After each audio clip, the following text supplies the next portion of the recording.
आज अध्ययन कर रहे हैं कक्षा 8 की सामाजिक विज्ञान की पाठ्य पुस्तक संसाधन और विकास से अध्याय 2 भूमि, मृदा, जल, प्राकृतिक वनस्पति एवं वन्य जीव के अंतर्गत भाग 1 में चर्चा करेंगे भूमि की।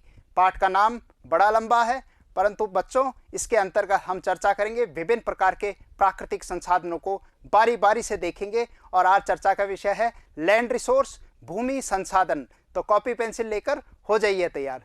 देखते हैं। सबसे पहले जो भूमि है, धरा कहते हैं या लैंड कहते हैं, ये स्थलमंडल का ही एक भाग है और प्राकृतिक संसाधनों में इसको अध्ययन करते हैं। प्यारे बच्चों, आप सबसे पहले इसकी परिभाषा पे नजर डालते हैं। देखते हैं, ये जो भूमि है एक प्रकार का प्राकृतिक संसाधन है। मैं आपको जानकारी दे दूं और आपको इसकी जानकारी भी है कि पृथ्वी पर भूमि जो है, लैंड है, उसकी परसेंटेज कितनी है आप जानते हैं, वह 29% एरिया है।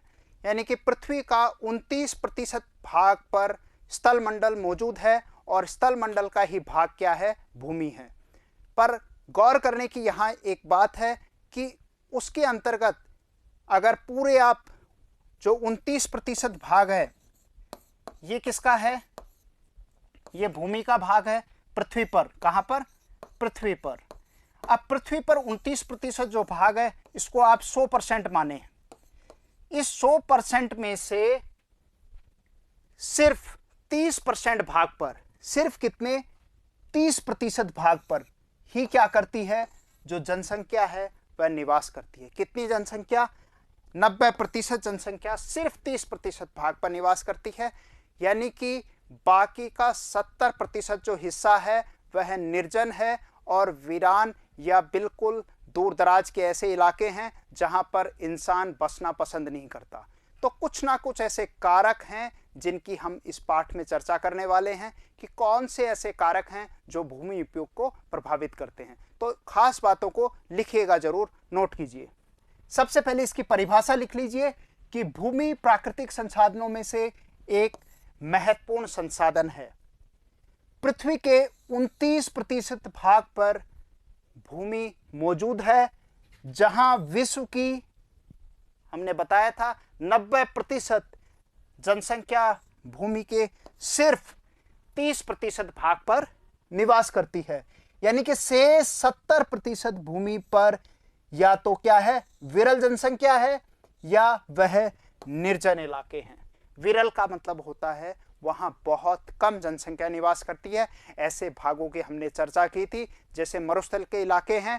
थार का मरुस्थल है जो विश्व में सघनतम जनसंख्या वहां पाई जाती है। इसके अलावा और मरुस्थलों की बात करें, सहारा मरुस्थल है, गोबी का मरुस्थल है, कालाहारी का मरुस्थल है, सोनारन है, ग्रेट सैंडी डेजर्ट है ऑस्ट्रेलिया में। कई ऐसे मरुस्थलों में आप जाएंगे, वहां निर्जन इलाके हैं, बहुत दूर दूर तक कोई निवास नहीं करता। इसी तरीके से आप टुंड्रा प्रदेशों में चले जाइए, आइसलैंड, ग्रीनलैंड, अंटार्कटिका चले जाइए, ये सब निर्जन इलाके हैं जहां पर लोग रहना पसंद नहीं करते हैं। ये देखिए, ये पूरा पृथ्वी पर 71% जो जल बताया गया है, राउंड ऑफ करके आप ले सकते हैं। और 29% का जो भाग है वो क्या है, वो स्थल भाग है। अब विशेष रूप से हम देखेंगे कि भूमि पर जनसंख्या का वितरण कैसे कैसे है, क्योंकि मुख्य रूप से इसी भूमि पर ही लोग निवास करते हैं और वह भी हमें क्या है, असमान देखने को मिलता है। ऐसा नहीं है कि समान रूप से सभी जगह संसाधन मौजूद, समान रूप से संसाधन का वितरण भी नहीं है। इसी तरीके से संसाधनों का वितरण अगर समान नहीं है तो संसाधनों के साथ साथ उन संसाधनों का उपयोग करने के लिए कौन है, मानव है। और वह किसके रूप में जाना जाता है, जनसंख्या के रूप में जाना जाता है। तो जनसंख्या का वितरण भी हमें असमान ही देखने को मिलता है। ये देखिए, विश्व में जनसंख्या का वितरण भूमि पर वह भी क्या है, असमान होने के कुछ प्रमुख कारण बताए गए हैं। कौन कौन से हैं? सबसे पहले है भूमि की विभिन्नता। हर जगह जगह पर स्थान पर भूमि में क्या है, भौतिक कारक, कुछ ऐसे कारक हैं। सबसे पहले उच्चावच के लक्षणों की बात करेंगे, यानी कि फिजिकल फीचर्स कैसे हैं। यानी कि कहीं पर्वत है, कहीं पठार है, कहीं मैदान है, कहीं नदी नाले हैं, कहीं तटीय भाग है, कहीं द्वीप समूह है। तो इतने सारे हमें लक्षण देखने को मिलते हैं। इसके आधार पर जनसंख्या हमेशा नदी घाटी क्षेत्रों में और जहां पर नदियों के द्वारा उपजाऊ मृदा लाई जाती है और नदियों के द्वारा जो उपजाऊ मृदा लाई जाती हैं उस पर हमने बात की थी, वह जलोढ़ मृदा कहलाती है। और ऐसे प्रदेशों में ही अतीत से ही अगर हम नजर डालें जहां सभ्यताओं का विकास हुआ, सिंधु घाटी सभ्यता नाम से पता है नदी के किनारे विकसित हुई, मिस्र की सभ्यता है नील नदी के किनारे हुई, मेसोपोटामिया की सभ्यता है, दजला फरात की सभ्यता है, हांग हो की सभ्यता है, यांगटिशांग की सभ्यता है, कई सारी ऐसी सभ्यताएं जो देखने को मिलती हैं। ये सभी सभ्यताएं कहां पर हैं? नदियों के किनारे विकसित हुई। तो उसका प्रमुख कारण है कि नदियों के किनारे लोग रहना पसंद करते हैं क्योंकि वहां उपजाऊ मैदान होते हैं, परिवहन के साधनों का तंत्र आसानी से विकसित किया जा सकता है। लिखिए इसको। भूमि की विभिन्नता के अंतर्गत क्या है मुख्य बिंदु? जैसे उबड़ खाबड़ स्थलाकृति, पर्वतों के तीव्र ढाल, पहाड़ी इलाकों में पर्वतों के तीव्र ढाल होते हैं और वहां कई प्रकार की आपदाएं जिनके बारे में हम आगे अध्ययन करने वाले हैं, भूसंकलन जैसी आपदाएं वहां आ जाती हैं। तो लोग तीव्र ढालों पर ना तो खेती करते हैं और ना ही वहां निवास स्थान बनाना पसंद करते हैं। खेती करते हैं परंतु वो खेती का तरीका अलग है, उस पर भी बात करेंगे। वहां टेरेस फार्मिंग होती है, सीढ़ी नुमा खेती की जाती है।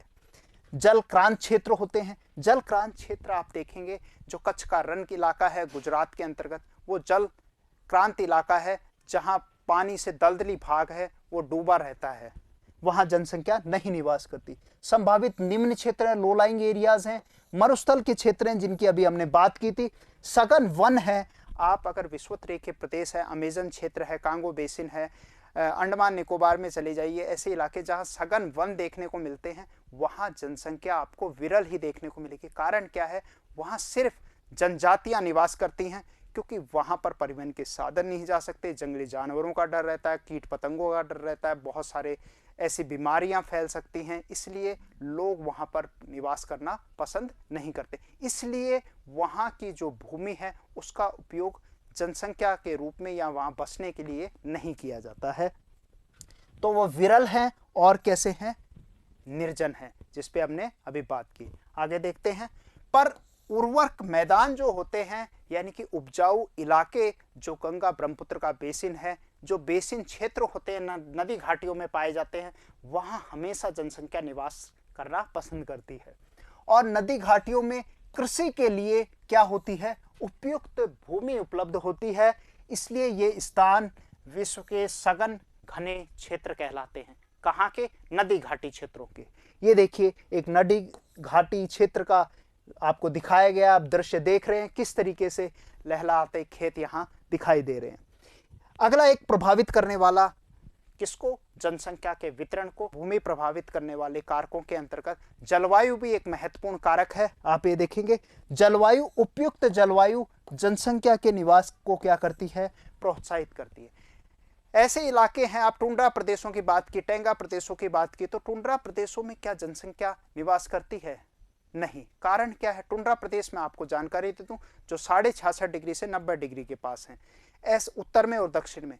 तो इन इलाकों में जनसंख्या निवास क्यों नहीं करती? उसका कारण है वहां का तापमान हमेशा हिमांक से नीचे -30 -60 डिग्री तक सेंटीग्रेड तक रहता है। तो ऐसे स्थानों पे क्या हम निवास कर सकते हैं?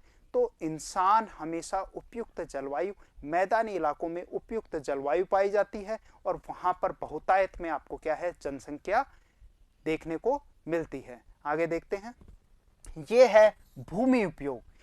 किस तरीके से हम भूमि का उपयोग हमारे जीवन में कैसे कैसे करते हैं। इस पृथ्वी पर विभिन्न प्रकार के भूमि उपयोग, लैंड यूटिलाइजेशन देखने को मिलते हैं, उसी के बारे में विवरण दिया गया है। सबसे पहले आप नज़र दौड़ाइए सभ्यताओं से। सभ्यताओं में जहाँ मैदानी इलाकों में इंसान निवास करने लग गया था, साथ के साथ सभ्य हुआ, तो उसने सबसे पहले क्या प्रारंभ किया? उसने प्राथमिक क्रियाओं के अंतर्गत उसने कृषि प्रारंभ किया। कृषि के अंतर्गत पशुपालन भी शामिल किया जाता है। खेती की, पशुपालन साथ के साथ किया, फिर वानिकी करने लग गया, खनन करने लग गया, सड़कों को, उद्योग धंधों को विकसित करने लग गया। तो ये क्रमबद्धता से आर्थिक क्रियाएं किसके आधार पर तय की गई? उसकी भूमि प्रारूप के आधार पर। जिस तरीके की भूमि का उसने भांति भांति के रूप में उसने इस्तेमाल किया। देखते हैं सबसे पहले कृषि के रूप में। इंसान सबसे पहले किसका इस्तेमाल करता है? भूमि का खेती करने के लिए करता है। आप सभी जानते हैं वानिकी, वाणी का मतलब होता है पेड़ों की कटाई का काम, यानी कि आप जंगलों में जाइए, वहां पर लंबरिंग होता है, पेड़ों को काटने का काम होता है, जो प्राथमिक क्षेत्र के अंतर्गत आर्थिक क्रिया में आता है। खनन, इसी तरीके से खनन आप देख रहे हैं, खानों की खुदाई हो रही है, ये भी प्राकृतिक संसाधनों का दोहन है, हो रहा है, पर इसका माध्यम क्या है? एक है तरीका भूमि उपयोग का, उसे खनन कहते हैं, यानी कि माइनिंग है। ये क्या है? ये माइनिंग है। और ये क्या है? फॉरेस्ट्री, फॉरेस्ट्री, ठीक है। इसी तरीके से फिर हम देख रहे हैं सड़कों और उद्योगों की स्थापना, ये सड़क निर्माण कार्य है। विभिन्न प्रकार के उद्योगों की स्थापना जो विनिर्माण के अंतर्गत आता है, सेकेंडरी सेक्टर में, द्वितीयक क्षेत्र में आता है, ये सभी चीजें भी किसके अंतर्गत शामिल आ रही हैं? विभिन्न प्रकार के भूमि उपयोग के अंतर्गत ही इसको शामिल किया जाता है। आगे देखते हैं, एक उदाहरण आपकी पुस्तक में दिया गया है, उसको यहाँ मैं विस्तार से आपको बताने वाला हूँ। किताब में आपके सिर्फ एक प्रश्न दिया गया है कि ऑस्ट्रिया, ऑस्ट्रिया ऑस्ट्रेलिया नहीं है, ऑस्ट्रिया है, ऑस्ट्रिया यूरोप में अवस्थित है, और ऑस्ट्रिया का साल्जबर्ग, साल्जबर्ग एक खास विश्व प्रसिद्ध इलाका है, एक शहर है जो विश्व में संगीत के लिए जाना जाता है, और साल्जबर्ग में विश्व भर के पर्यटक वहां घूमने आते हैं।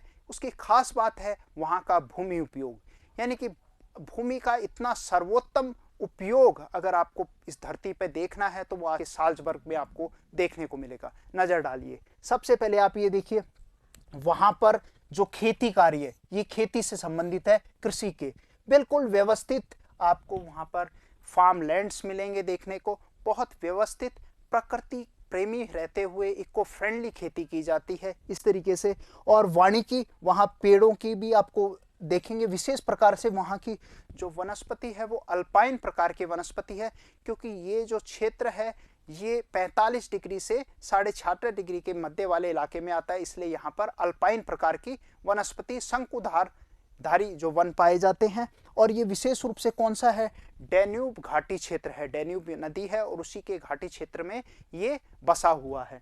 ये आप देखिए वहाँ का व्यवस्थित नगरीकरण है। अगर वहाँ पर नगरीकरण हुआ है, विकास हुआ है, तो विकास का भी एक सही पैमाना है और नगरों को भी बहुत सुव्यवस्थित ढंग से बसाया गया है कि प्रकृति का दोहन बहुत बैलेंस तरीके से किया गया है। आप ये देख रहे हैं सुव्यवस्थित है, और नदियों का जाल भी यहाँ देखने को मिलता है। आप ये देख रहे हैं, ये फोटोग्राफ आपकी किताब में दिया गया, और यहाँ पर व्यवस्थित जल प्रबंधन और विद्युत उत्पादन भी यहाँ की एक खास बात है। आगे देखते हैं, भूमि उपयोग को निर्धारित करने वाले कारक। अब जहां हमने पिछले ऑस्ट्रिया के साल्जबर्ग भूमि उपयोग को देखा, तो यहाँ कुछ ऐसे कारक हैं जो भूमि उपयोग को, यहाँ ही नहीं विश्व भर में कोई भी देश हो, वहां भूमि उपयोग को प्रभावित करने वाले कुछ कारक होते हैं। उन्हीं कारकों पर नजर डालते हैं। सबसे पहले कुछ कारक होते हैं जो प्राकृतिक कारक होते हैं। हमने स्टार्टिंग में भी बात की थी कि सिर्फ 90% जनसंख्या कहाँ निवास कर रही है? सिर्फ 30% भूमि के भाग पर निवास कर रही है, यानी कि बाकी 70% जो इलाके हैं वो मरुस्थल हैं, या फिर सघन वन है, या फिर बहुत बर्फीले इलाके हैं। यानी कि कुछ ऐसे भौतिक कारक हैं जो जनसंख्या को निवास होने से वहां पर रोकते हैं, भूमि उपयोग नहीं करने देते हैं। तो वही क्या क्या है? सबसे पहले स्थलाकृति की बनावट है, पर्वत है, पठार है, मैदान है, नदी नाले हैं। स्थलाकृतियाँ अलग अलग हो सकती हैं। ये पर्वत है, ये पठार देखिए, इस तरीके से मैदान, ये आपके पर्वत हो गए, ये पठार हो गया जो सपाट होता है ऊपर से, ये मैदान क्षेत्र है, मैदान है, नीचे घाटी क्षेत्र है। तो विशेष रूप से ज्यादातर जनसंख्या कहाँ निवास करना पसंद करेगी? मैदानी इलाकों में या घाटी क्षेत्रों में निवास करना पसंद करती है विशेष रूप से। और देखें तो पठारी क्षेत्रों में क्या मिलते हैं? बहुत सारे क्या मिलते हैं? खनिज मिलते हैं, मिनरल्स मिलते हैं। जैसे छोटा नागपुर का पठार का हमने जिक्र पहले वाले वीडियो में किया था, जो भारत का रूर कहलाता है। तो ऐसे स्थानों पर क्या है, जो भूमि उपयोग क्या होगा, वहां पर क्या किया जाएगा? खनन किया जाएगा। ठीक है, जो घाटी क्षेत्र होंगे या पहाड़ी इलाके के क्षेत्र होंगे वहाँ वानिकी किया जाएगा या वहाँ बागानी कृषि की जा सकती है वहाँ पर। इसी तरीके से मृदा है, तो मृदा की बात की थी, आगे भी मृदा के ऊपर भी अलग से एक टॉपिक है, उस पर बात करेंगे डिटेल में। मृदा यानी कि विशेष रूप से जैसे अगर मैदानी इलाकों की बात करें तो वहाँ जलोढ़ मिट्टी पाई जाती है जो नदियों के द्वारा लाई जाती है, एलुवियल सॉइल कहते हैं जिसको। जलवायु उपयुक्तता की अभी हमने बात की थी, खनिजों की ये आपसे अभी बात की है। जल की उपलब्धता यानी कि नदी घाटी क्षेत्रों पर अगर शुरू से ही सभ्यताओं का जन्म हुआ है तो उसका प्रमुख कारण क्या था कि वहाँ पर बहुत आसानी से जल उपलब्ध था।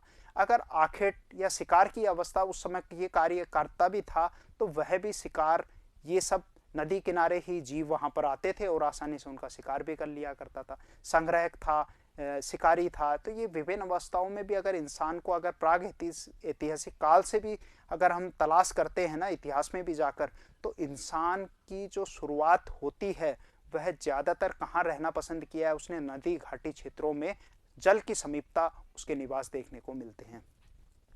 इसी तरीके से है मानवीय कारक, ये जो मानव से संबंधित है, जनसंख्या है और प्रौद्योगिकी है। जैसे जैसे प्रौद्योगिकी यानी कि टेक्नोलॉजी बढ़ती जाती है समय के अनुरूप इंसान ने क्या है विभिन्न प्रकार के विकास किए। आप ये देखिए ऑस्ट्रेलिया में साल्जबर्ग जो दिखाई दे रहा है ये वहाँ की टेक्नोलॉजी और किसका है मैनेजमेंट, यानी कि जो ह्यूमन रिसोर्स है उसका एक कुशल प्रबंधन है कि उसने नेचर के साथ कैसे समायोजन किया है, कैसे बैलेंस करके उसका यूटिलाइजेशन किया है। इसलिए ऑस्ट्रेलिया का Salzburg best land use pattern के अंतर्गत आता है। ये देखिए जनसंख्या है और प्रौद्योगिकी है। आगे देखते हैं, जनसंख्या के अलावा हम भूमि उपयोग को स्वामित्व के आधार पर भी विभाजित कर सकते हैं। आप सभी जानते हैं भूमि सभी की एक ज़रूरत है। हाँ, आप लोगों ने मकान अपने बना रखे हैं, आपके खेत खलिहान हैं, तो वो कहाँ हैं, भूमि के ऊपर हैं। तो भूमि आपके पिता की है, आपके दादा की है, आपके परदादा की है, पीढ़ियों से आपको भूमि मिल रही है, वो आपकी क्या है निजी भूमि कहलाएगी। एक भूमि ऐसी होती है जहां आप देखते हैं बहुत सारे जंगल हैं या फिर कुछ ऐसे सार्वजनिक इमारतें देखने को मिलेंगी, बाजार मिलेगा, इस तरीके की चीज़ें आपको देखें, पार्क जैसे मिलेंगे, जो चारण क्षेत्र हैं, ग्रेजिंग एरियाज देखने को मिलते हैं गाँव में।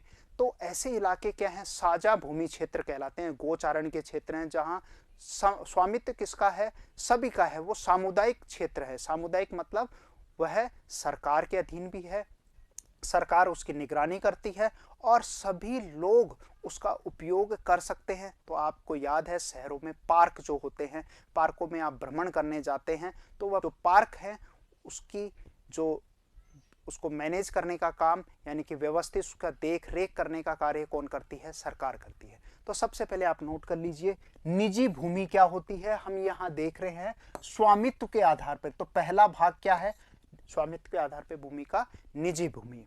निजी भूमि व्यक्तियों के स्वामित्व में होती है, ये पर्सनल होती है, खुद की अपनी होती है। और एक होती है सामुदायिक भूमि, दूसरे नंबर की कौन सी है, सामुदायिक भूमि।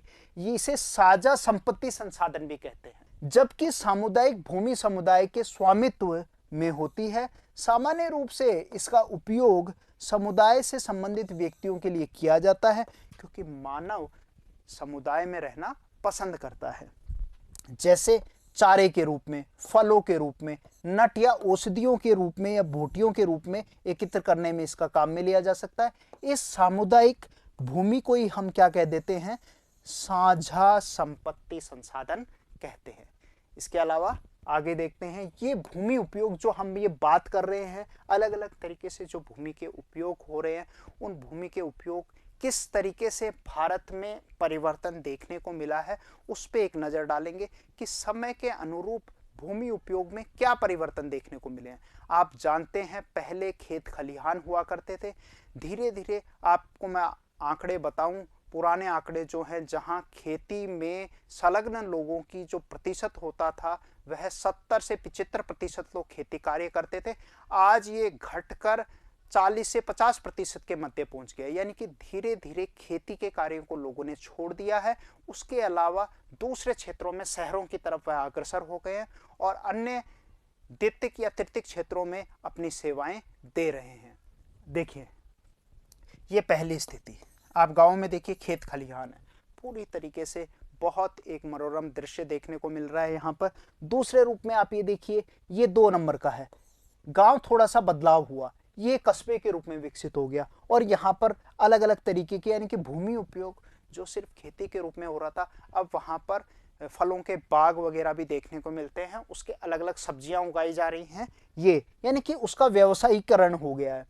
तीसरे नंबर पे आप ये देखें, ये भूमि का एक उपयोग है जहां धीरे धीरे जो नगरीकरण है, नगरीकरण यानी कि जो अर्बनाइजेशन है, वो नगरीकरण अपने पैर पसार रहा है, यानी कि धीरे धीरे जंगलात खत्म हो गए हैं, खेती और भूमि समाप्त हो गई है और उसकी जगह आप ये देखिए कंक्रीट के जंगल खड़े हो गए हैं, इमारतें ही इमारतें आपको नगरों में देखने को मिल रही है। ये आप नजर दौड़ाइए, ये पूरी की पूरी इमारतें हैं और जो फार्म लैंड्स थे, वो खेत थे, वो खेत क्या हो गए हैं, बहुत छोटे हो गए हैं, उनकी जोतें बहुत छोटी हो गई है। मैं आपको जानकारी दूं, भारत में औसत 1.5 हेक्टर एक औसत जोत मानी जाती है, इतनी होल्डिंग्स है।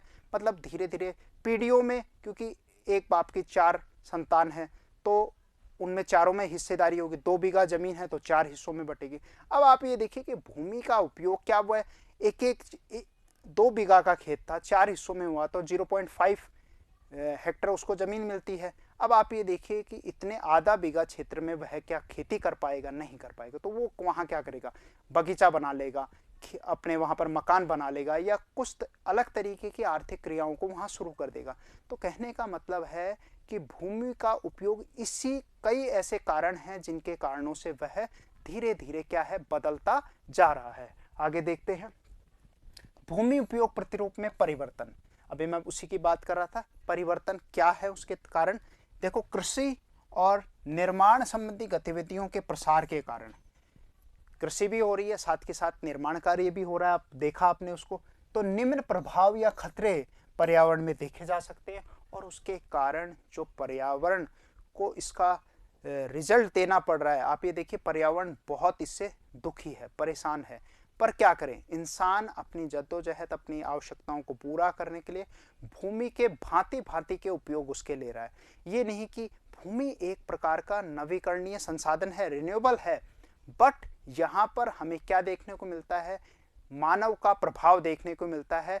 अलग अलग तरीके से मानव ने उसका उपयोग किया है और उसी का रिजल्ट, उसका परिणाम क्या देखने को मिल रहा है। देखिए, निम्नीकरण हो गया, लैंड डिग्रेडेशन हो गया है, सभी जगह भूमियों का ह्रास हो गया, कट गई हैं भूमियाँ, अलग अलग बैरन पड़ी हैं, बंजर पड़ी हैं, रेवाइंस हैं, बीहड़ बन गए हैं, इस तरीके की चीज़ें देखने को मिलती है। जो चंबल के बीहड़ प्रसिद्ध है। भू संकलन है, लैंडस्लाइड हो जाता है, जिसपे अभी डिटेल से अभी बात और करेंगे हम।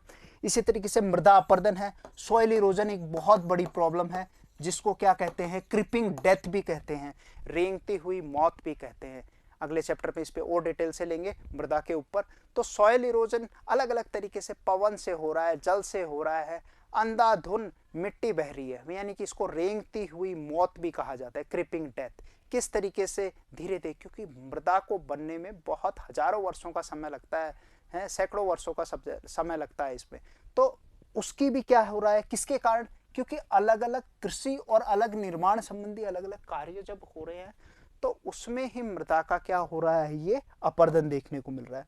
और मरुस्थलीकरण तो बड़ा तेजी से बढ़ रहा है। और मरुस्थलीकरण आप ये देखें, राजस्थान के संदर्भ में अगर हम बात करते हैं तो आप ये देखें कि जो मरुस्थलीय इलाका है उसको शुष्क और अर्धशुष्क भागों में बांटा जाता है, एरिड और सेमी एरिड में बांटते हैं। जहां पहले 12 जिले उसमें सम्मिलित किए जाते थे जो शुष्क और अर्धशुष्क में आते थे, अब ये अर्धशुष्क वाला इलाका धीरे धीरे क्या है, अरावली की तरफ प्रसारित होता जा रहा है और वहां पर धीरे धीरे आप ये देखेंगे जो मरुस्थलीकरण है उसने अपने पैर पसार लिए हैं। और इसीलिए सरकार है, विदेशों से काफ़ी पूंजी आ रही है, जापान की कई संस्थाएं हैं जो सामाजिक वानिकी है, सोशल फॉरेस्ट्री का कार्यक्रम लगा रही हैं।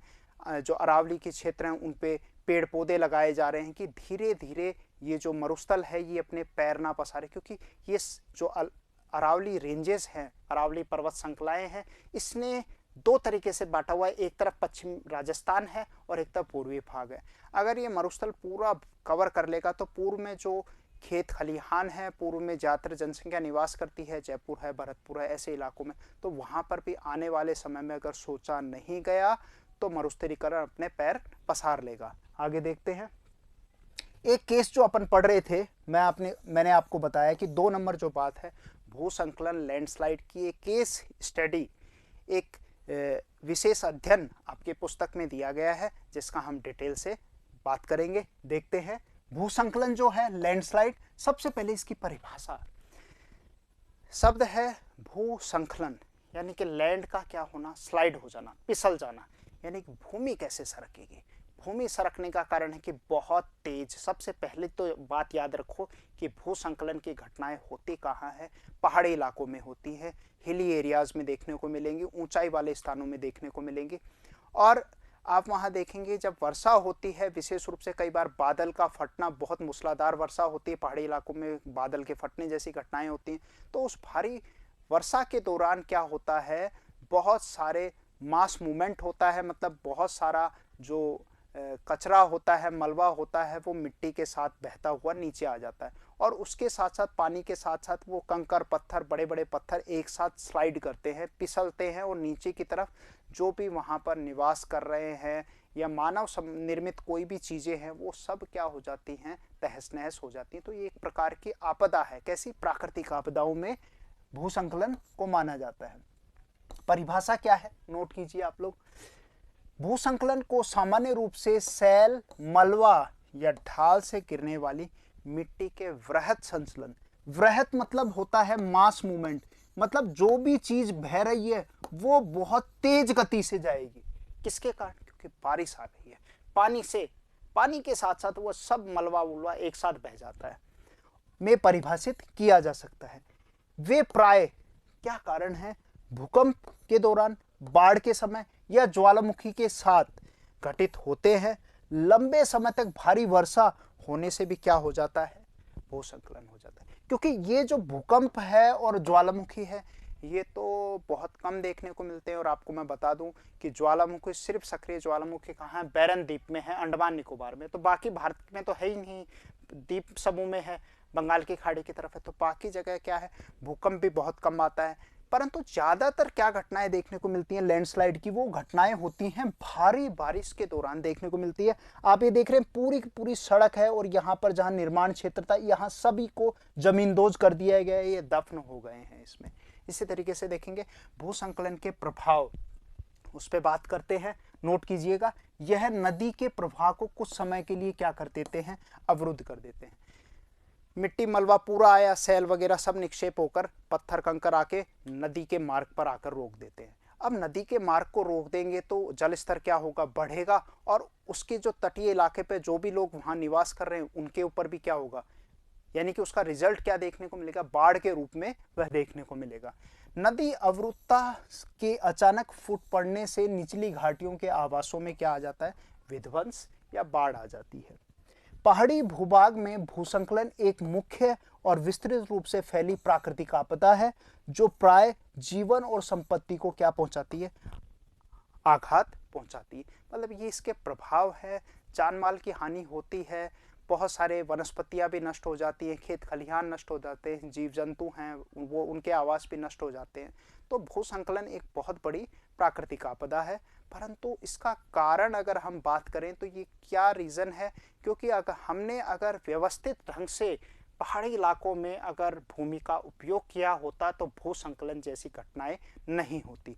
उसके बचाव के क्या तरीके हैं उन पे भी बात करेंगे। आगे देखते हैं। भूसंकलन एक वस्तु स्थिति अध्ययन, जो आपकी किताब में हिमाचल प्रदेश के किन्नौर, जो काजा है, किन्नौर हैं, ये बर्फीले इलाकों में आते हैं, जहाँ पर चंबा है, किन्नौर, तो इनका ही एक जो गांव बताया है जिले के, किन्नौर जिले के रेकांग पीओ के निकट गांव का नाम है पंजी गांव। तो पंजी गांव का एक अध्ययन है कि वहाँ पर भूसंकलन की घटना हुई, और महामार्ग जो 22 था, राष्ट्रीय महामार्ग जो नेशनल हाईवे 22 था, कि पुरानी हिंदुस्तान आईटीबीपी की जो पुरानी सड़क थी का 200 मीटर तक का भाग क्या हो गया था, ये नष्ट हो गया था। आप ये पूरी सड़क, ये आप ये देख रहे हैं, ये सारी की सारी क्या हो गई थी, नष्ट हो गई थी। और इसी तरीके से उसके साथ जो निवास स्थान थे वो सारे के सारे वो भी जमींदोज हो गए, दफन हो गए। इसी तरीके से आगे देखते हैं, यह भूसंकलन पणजी गांव में तीव्र विस्फोटन के हुआ था और विस्फोटन के कारण ढाल का यह कमजोर क्षेत्र नीचे गिर गया, जिसके कारण सड़क और गांव के आसपास के क्षेत्र को क्षति पहुंची और पणजी गांव को किसी संभावित मानव विनाश से बचाने के लिए पूर्ण रूप से खाली करा दिया गया। देखो कितनी बड़ी बात है कि पूरे गांव को वहां से हटा दिया गया, बचाना था समय, क्योंकि भूसंकलन है कि धीरे धीरे होगा, मलबा फैलता जाएगा। तो अगर बचाव तुरंत आपदा टीम ने अगर कार्य नहीं किया तो वहां जानमाल की हानि ज्यादा देखने को मिलेगी। इसलिए तुरंत जो रैपिड एक्शन अपना नेशनल डिजास्टर फोर्स है, एनडीआरएफ है, वो वहां कार्यरत हो जाती है, मुस्तैद हो जाती है, तो वो तुरंत अपना उपाय वहां करते हैं। आप ये देख रहे हैं सड़क का पूरा कटाव हो गया और लोगों को यहाँ से दूसरे स्थानों पर क्या किया है, सही स्थानों पर वहां पर उनको तुरंत पहुंचाया दिया जाता है। आगे देखते हैं, अब भूसंकलन के लिए न्यूनीकरण क्रियाविधि यानी मिटिगेशन मैकेनिज्म पे बात करते हैं। इसका मतलब है न्यूनीकरण की जो भूसंकलन है वो तो एक प्राकृतिक आपदा है, कभी कभार क्योंकि भूकंप या ज्वालामुखी जैसी गतिविधियों पर जो प्राकृतिक आपदाएं हैं उन पे हमारा जोर नहीं चलता, वह प्राकृतिक हैं। बाढ़ भी आ सकती है, भारी बारिश, परंतु इंसान क्या कर सकता है, कुछ अपने ज्ञान कौशल टेक्नोलॉजी के माध्यम से वह क्या कर सकता है, कुछ मानव निर्मित ऐसी चीजें करे कि जिससे भूसंकलन को क्या किया जा सके, कम किया जा सके, उसको न्यून्य कर सकते हैं। तो उसके क्या तरीके हो सकते हैं, किनारों पर आप ऊंची दीवारें, आपने देखा होगा पहाड़ी इलाकों में जब आप घूमने शिमला मसूरी नैनीताल घूमने जाते हैं तो कटी सड़कों के किनारे आपने देखा है कि पत्थरों के दीवारें चिनी हुई होती हैं। ब्रिज होता है, ब्रिज के पास भी पत्थर की है ना दीवार चिन दी जाती है और उसमें छोटे छोटे है ना वनस्पतियां बीज डाल दिए जाते हैं, पेड़ पौधे उग जाते हैं, क्योंकि जो पेड़ पौधे होते हैं उनकी जड़ें भी क्या करती हैं, मृदा को क्या करती हैं, मिट्टी को होल्ड करके रखती है, पकड़ के रखती हैं, अपर्दन होने नहीं देती। तो देखते हैं इसमें क्या क्या है। तो तरीका क्या है, वैज्ञानिक प्रविधियां यानी कि साइंटिफिक टेक्नोलॉजी है, उसके माध्यम से ये विकास किया गया। विकास से भूसंकलन का प्रबंधन, कुछ विधियां बताएंगे, उसके मेथड्स तरीके बताए गए क्या क्या हैं। भूसंकलन प्रभावित क्षेत्रों का क्या करें, मानचित्र करें, उनका मानचित्र बनाएं कि जो साइंटिस्ट होते हैं, जियोलॉजिस्ट होते हैं और जियोग्राफर्स होते हैं और टाउन प्लानर्स होते हैं, वो क्या करें, उसका नक्शाकरण करें और ऐसे क्षेत्रों को इंकित करें कि जहां पर भूसंकलन की घटना हो सकती है। तो वहां पर उन क्षेत्रों पर क्या है, मकान अगर कुछ कोई बनाएगा तो उसको एक व्यवस्थित उसके मापदंड होंगे कि इन्हीं मापदंडों के आधार पर यहाँ निवास बनाए जाए, तो घटनाएं आने वाले समय में क्या होंगी, कम होंगी। तो इससे प्रभावित होने वाले स्थानों को इंगित करना और इस प्रकार के क्षेत्रों को आवास बनाने के लिए क्या किया जाए, छोड़ा जा सके, वहाँ मकान ही ना बनाए जाए या फिर मकान बनाए जाए तो एहतियात से बनाए जाए।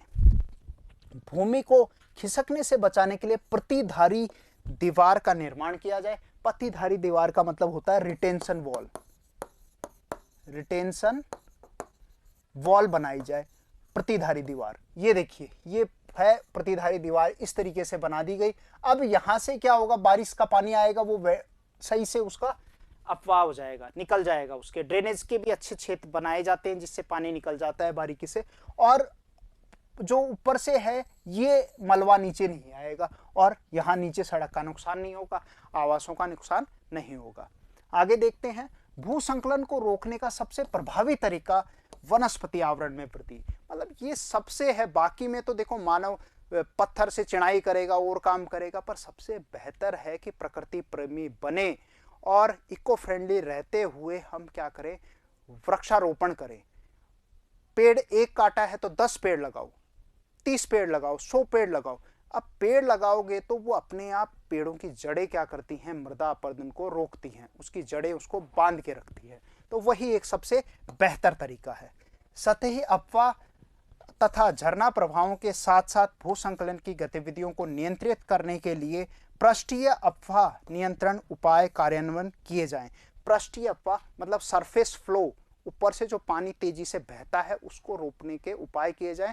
तो किनारों पर ऊंची रिटेंशन वॉल, प्रतिधारी दीवारें बना दी जाएं और अफवाह को एक सही तरीके से निकाल दिया जाए कि यहाँ से पानी अगर आएगा तो वो इन रास्तों से आगे चला जाएगा। ये देखिए ये तरीके से आप देख रहे हैं, नदी भी बह रही है पर उसके साथ में ये देखिए किस तरीके से कंकर पत्थर और ये जाली भी लगाई गई है कि यहाँ से घटनाएं ना हो। ये रिटेंशन वॉल का एक पहाड़ी इलाकों में आप उदाहरण देखिए। इस तरीके से पक्की दीवारें बनाकर, पृष्ठीय अपवाह नियंत्रण प्रणाली अपनाकर, वनस्पति आवरण को लगाकर हम भूमि के जो निम्नीकरण की समस्या है, मृदा अपरदन की समस्या है, भूसंकलन की समस्या है और विशेष रूप से मरुस्थलीकरण की जो समस्या है, इन समस्याओं से निराकरण पा सकते हैं।